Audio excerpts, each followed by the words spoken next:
Imagine this, a head of state strolling at night, caught on camera, navigating shadowy streets. Is it a president on a mission, or someone trying to hide something?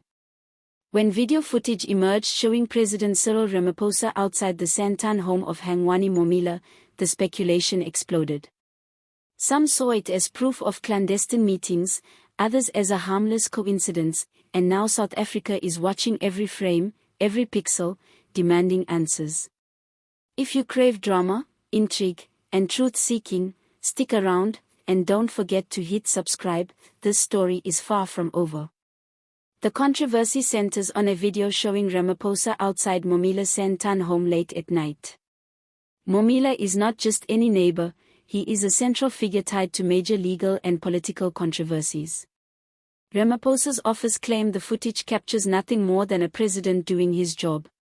Their explanation: the video was manipulated, the timing misinterpreted. But critics argue the presence of a camera at all suggests preparation, intelligence gathering, or worse, an attempt to document an unauthorized rendezvous. The truth, like many times in political drama, remains elusive. This filmed encounter happened in a tense context. Momila has been under scrutiny in several investigations, and his name frequently appears in public debate about corruption, governance, and influence.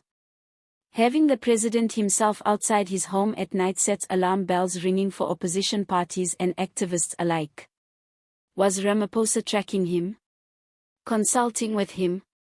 Or simply passing by? The stakes of interpretation are high. If wrongdoing is inferred, the political fallout could be permanent.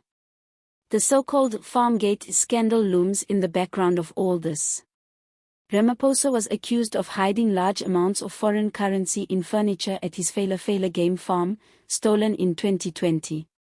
The case was brought to light in 2022 by former State Security Head Arthur Fraser, who claimed up to $4 million was concealed. Ramaphosa admitted a theft had occurred but insisted it was a smaller sum and fully reported. Many critics cried cover-up. After thorough checks, prosecutors decided in 2024 there was insufficient evidence to charge him. But the ink of doubt remains fresh. What this new Santan footage suggests is that Ramaphosa's proximity to controversial figures continues even when the cameras are rolling. Supporters of Ramaphosa insist that every public official is filmed at all hours of the day. A president is not above being caught in the public eye.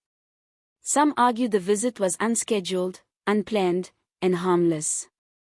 Others say security protocols require odd hours, sudden movements, and late consultations.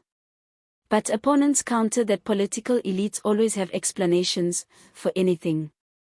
They point to the timing, secrecy, and narrative control as evidence of deeper motives. We already know Ramaphosa has had other controversies.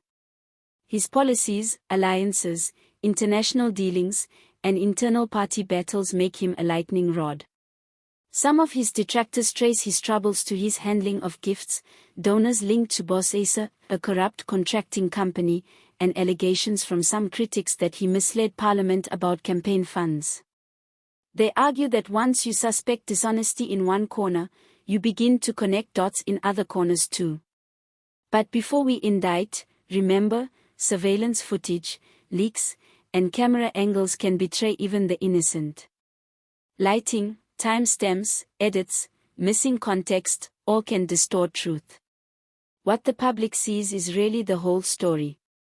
And in political conflict, both truth and falsehood are tools.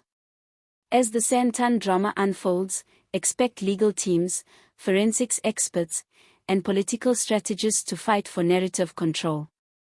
The ANC, Ramaphosa's own party, will be torn between defending its president and shoring up legitimacy. Opposition parties will press hard for investigations, ethics panels, and perhaps calls for impeachment if any wrongdoing is proven. The courts may be dragged in. And ordinary citizens will judge with suspicions sharpened by years of governance failures. So what's next? We will monitor every testimony, every leaked clip, every counterclaim. Will Ramaphosa offer a full explanation? Will the video be authenticated or dismissed as doctored? Will Momila speak or sue? Every twist will be a turning point. And as this story plays out, I'll be right here breaking it down. If you want to stay ahead of each new development, the assertions, the rebuttals, the legal verdicts, go ahead and hit subscribe now. Turn on notifications so you don't miss a moment. Comment below, do you believe this stroll was innocuous or sinister? And share this with anyone who needs to see how power looks up close. The path from camera to courtroom is shorter than many think, and we'll follow it every step of the way.